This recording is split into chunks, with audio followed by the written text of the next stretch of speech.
Hello guys, welcome back to my channel AS okay the blog.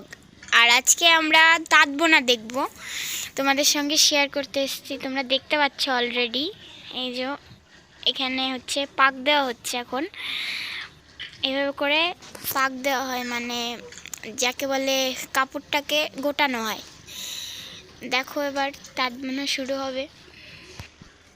নিচে দেখতে পাচ্ছ ওই পাড়াপাড়ির সাহায্যে এখানে বোনা হচ্ছে তাঁত, যাই বলে এটা ওড়না বোনা হচ্ছে। আর ওই নিচে যে পাড়াপাড়ি, ওটা হচ্ছে পাড়াপাড়ির ঝাপ।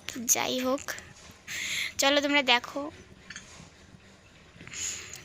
এগুলো হচ্ছে ওড়নার ডিজাইন করা হচ্ছে, হাতে করেই ডিজাইন করে। এগুলো খুব সুন্দর লাগে যখন করে, দেখো তোমরা।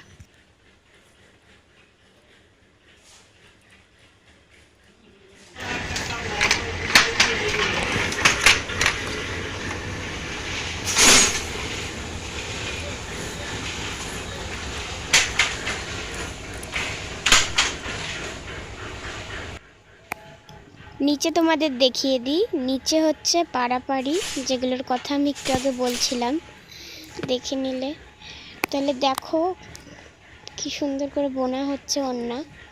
ওড়না হাতে বুনতে অনেক সময় লাগে আর খুবই খাটনির কাজ।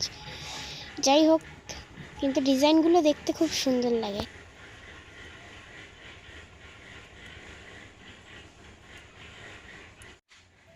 এখন ওড়নায় অন্য ডিজাইন বোনা হচ্ছে, যেটা পাড়াপাড়ির ঝাপের সাহায্যে হচ্ছে আর দুটো পাড়াপাড়ির সাহায্য হচ্ছে। এখন মাকুতে কাজ হচ্ছে, তখন হাতে করে ডিজাইন হচ্ছিল, কিন্তু এখন মাকুতে। এগুলো হচ্ছে পাখির ডিজাইন, ময়ূরের ডিজাইন। খুব সুন্দর লাগছিল দেখতে, তাই আমি তোমাদেরকে বড় করে দেখালাম। আর খুব ভালো লাগছিল তাঁত বোনাটা দেখতে। তোমরা দেখো, তোমরা যারা দেখোনি তাঁত বোনা, তাদের জন্য এই ভিডিওটা।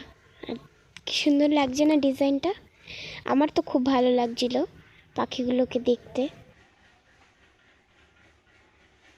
এই ডিজাইনটা এখন কমপ্লিট হয়ে গেছে আর খুব সুন্দর লাগছিল ডিজাইনটা দেখতে, তাই আমি তোমাদেরকে দেখাচ্ছিলাম।